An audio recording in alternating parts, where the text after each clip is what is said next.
Right. My name's Tim Keith with Everybody Happy Wine Company and Select Wines Online. And we are here at the Story Vineyards in Amador County. And we are in what's called the Quartz block. And this will be the first Zinfandels we'll be making this year with our new company. And just want everybody to just get a little look in here. And these vines were planted in 1990. It's all what's called Deaver clone on St. George rootstock. And for those that need to know, rootstock is actually the rooting body down below. And then the fruiting body gets grafted on, and that's what produces the Zinfandel fruit. So what we see is this old head train canopy. You've got your main trunk area with what we call like a candelabra effect. So you've got arms shooting off and these shoots come in from it. The fruit is going to be scattered all through here. A lot of this fruit is actually what we call second crop, which we'll want to get rid of before we go into harvesting. But then as you get inside, you can see nice small clusters. And that's what happens when you get on these really rocky volcanic soils. This is decomposed granite and also quartz, hence the vineyard name. All right, we're still here in the quartz block, and what we're really wanting to do with this whole project is show people what it takes to make a wine from the vine all the way to the bottle. And so here we are in the vineyard.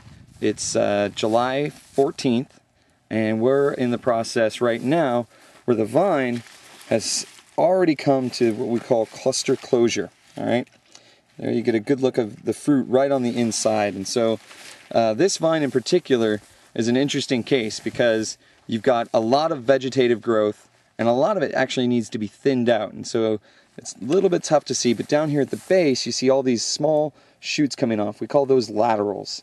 And those basically do nothing for the overall quality of the wine. So what we'll do here in the next couple of weeks is start to go through and thin out all of those laterals.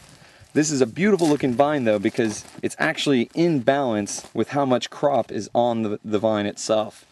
When a wine gets out of balance, or a vine, excuse me, you start to produce more vegetative qualities in the finished product, and that's not what we're going for. We're looking for bright fruit aromatics, flavors, and then the rich structure that's going to come from a vineyard like this. Quartz Vineyard, like I said earlier, Amador County, we're at about 1,500 feet elevation.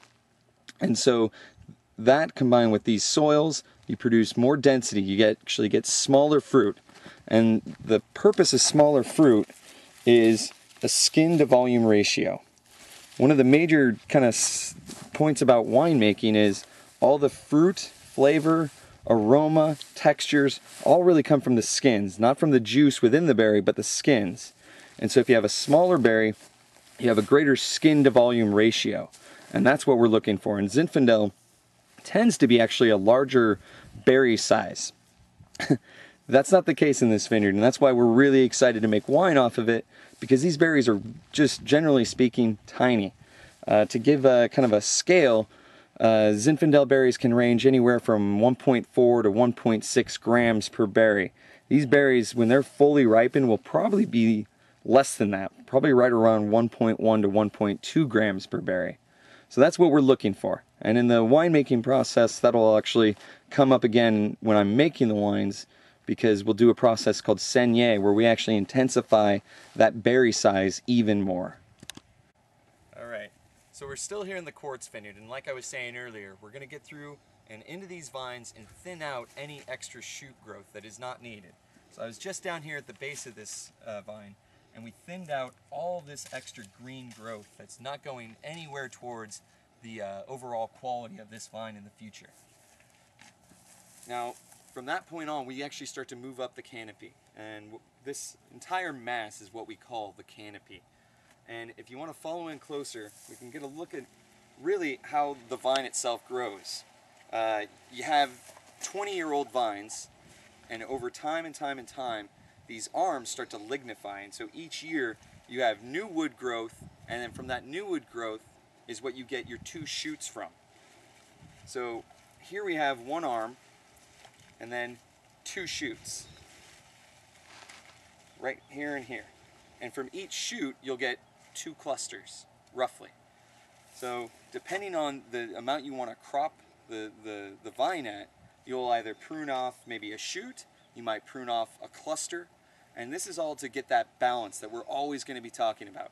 The key to winemaking is balance throughout the whole process. Balance in the vineyard, balance in the fermentation, balance in the aging. Because if anything gets out of whack, it comes through in the finished product. If you have too much oak, that's going to come through. If you extract the wine too much in the fermenter, that's going to come through. And if this vine is overcropped or undercropped, there are characteristics that are going to come through in the finished wine. And so we're going to want to get in here actually and prune out any of this extra stuff that's not really going anywhere. This vine itself has 2 clusters on this one shoot here. Well, one of them is a quality cluster, and you can visually see when a cluster is not quality because it's thin.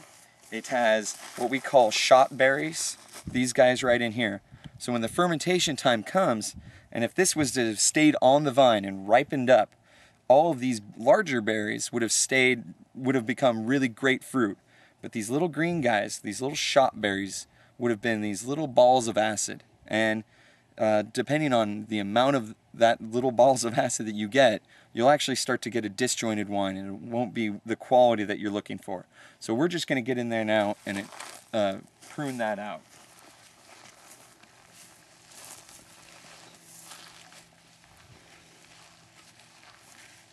Now the next part we'll have are what is called second crop.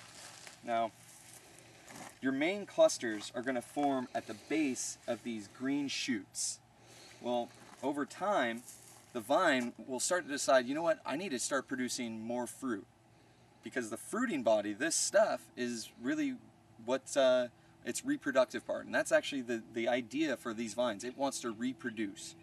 Well, these are what's called second crop, and that's basically like throwing in all those little shot berries into your fermenter, and we don't want those either. So we're going to get in there and we're going to prune these guys out.